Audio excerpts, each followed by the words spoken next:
very, very selective, very, very careful. His choice of ministers in the key economic ministries were dictated not by political considerations, but by personal qualification.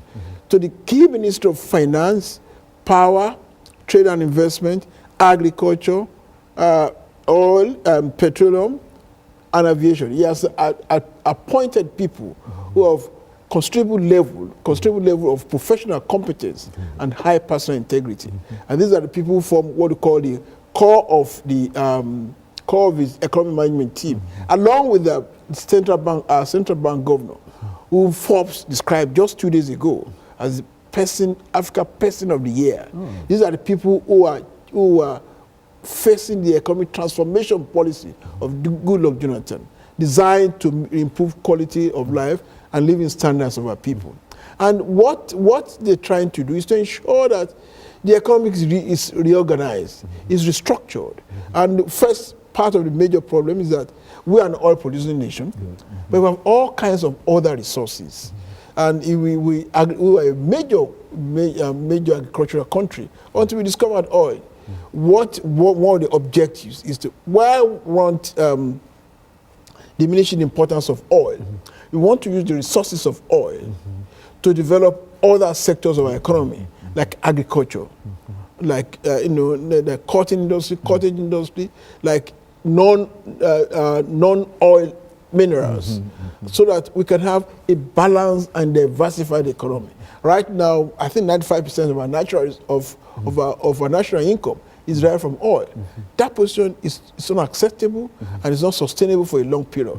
So what the government is trying to do is to develop non-oil sectors of the economy, especially agriculture, so that we can feed ourselves, we can develop the agro industry, we can develop agro business, feed ourselves, feed other countries of Africa and the world, and have a very balanced economy.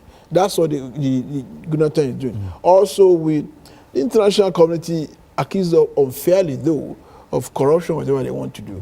And it takes two to be corrupt anyway.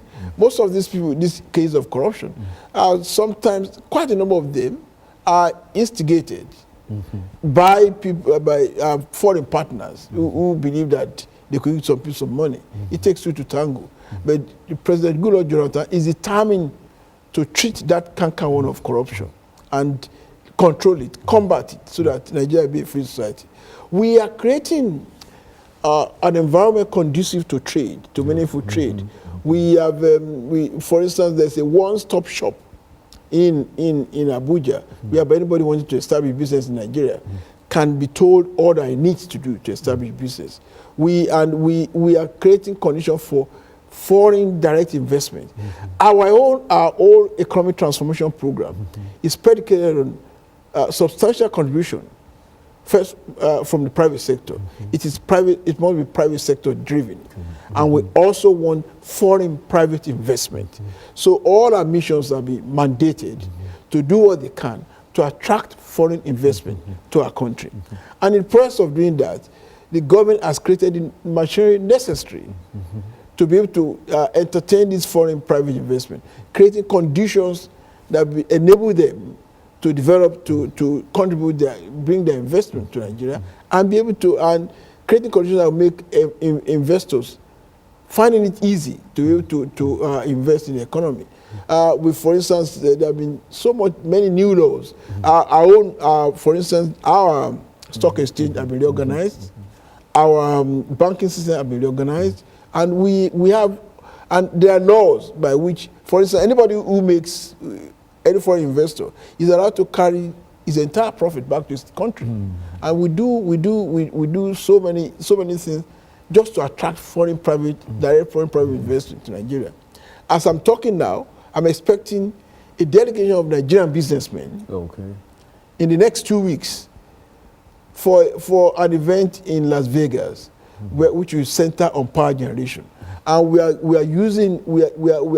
collaborating with American institutions. 3 weeks ago, U.S. Exim Bank president and 3 of his vice presidents visited Nigeria. And what were they doing there? To sit with the economic management team, to discuss with them areas of cooperation, either in the power or agri or infrastructure development. and give us facilities by which private sectors can contribute to our economy, either in power, agri, or infrastructure. And so this whole economic transformation that the president has undertaken is designed in a real sense to bring Nigeria's economy into the 21st century. And you find that it's been quite successful in a real sense as we get ready for this second commercial break. We'll have 10 minutes after this. But you find that to be very, very instrumental in terms of how the world is seeing Nigeria now at this particular point. And of course, what we will do, Doctor, is to take this second commercial break, and then we'll come back and we'll have 10 minutes to allow you to talk about some other trade and economic developments, as well as any other ideas that you'd like to talk about at this particular point. And we'll be back with our audience following this very, very short commercial break.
Thank you, and welcome back to the final segment of the show for today.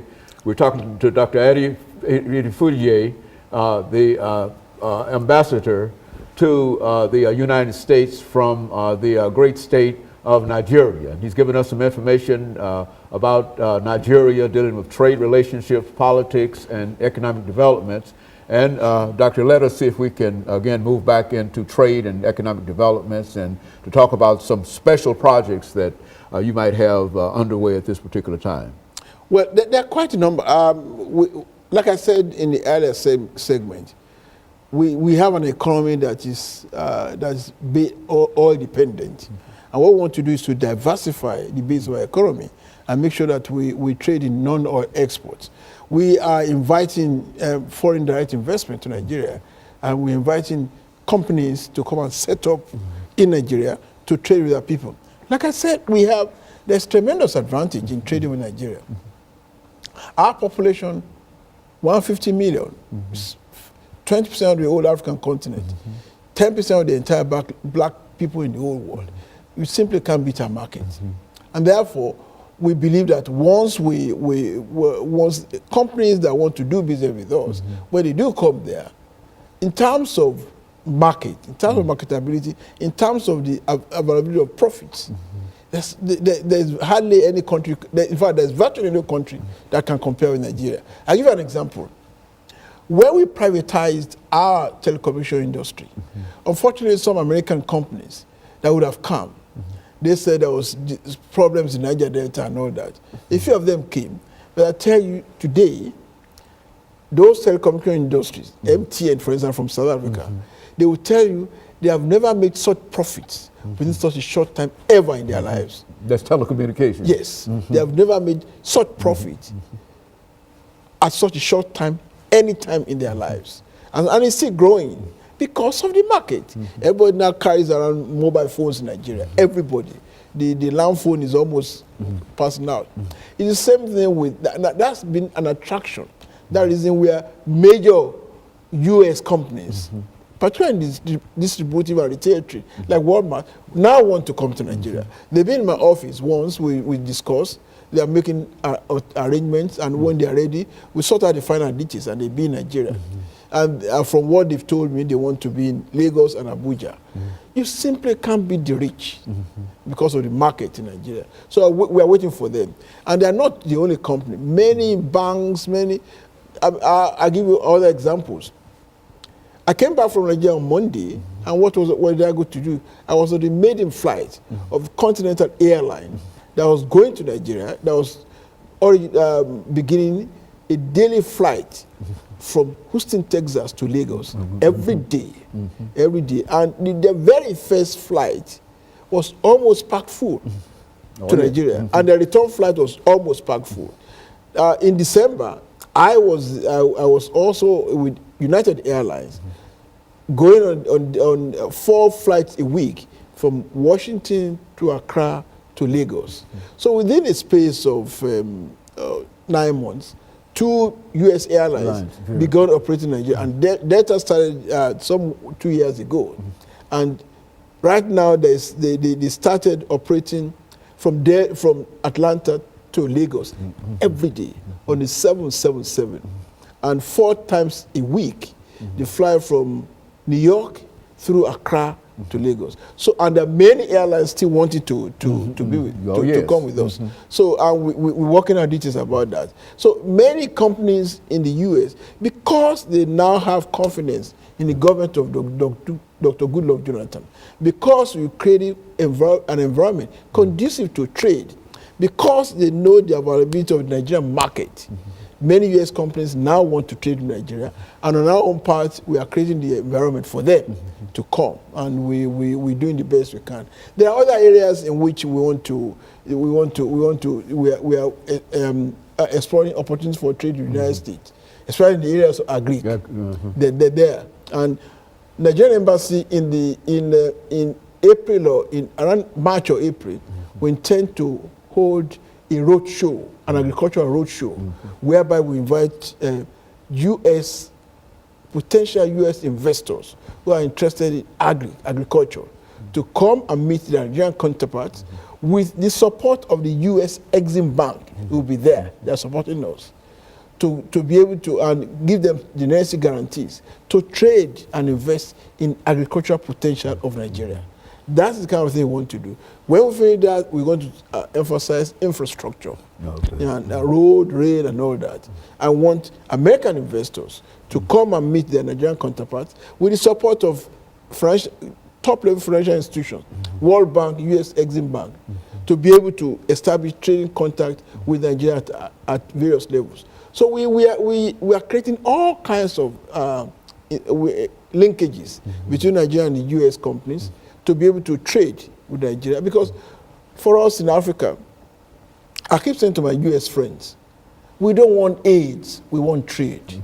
Because trade is more psychologically satisfying. In any case, this aid they call, how much of it gets to us? And when trade makes you retain your personal pride. There's a much to trade with in Nigeria. And so that's the kind of thing we're trying to do. And just as I was in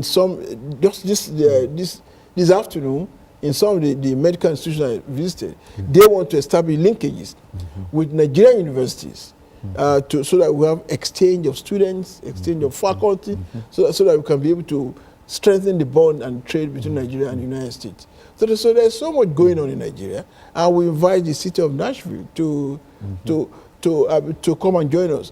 We are also expanding our scope for tourism.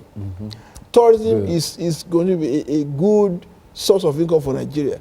The diversity of Nigeria, the eco structure in Nigeria, we have the savannah, the grassland, the desert, and we have some good elements of wildlife in Nigeria for tourists to come and see the diversity of our culture, and that's one of the things we're going we are stressing. After we have done the roadshow on agriculture and infrastructure, we also did the one on tourism, and because there's a lot of tourism, many of Americans here, Many of them have done their DNAs, and quite a number of them have told me that they done their DNAs, they are from Nigeria. We go to see what we can do to make them come back home and contribute to the economy of their fatherland. So we are having all kinds of, in fact, the Center for Black and African Civilization is thinking of building a museum of Nigerian art in Atlanta very soon. So we are exploring all kinds of opportunities to bring trade and all kinds of links between Nigeria and the United States. So Nashville, you are invited to join, and we'll be glad to receive you. You know,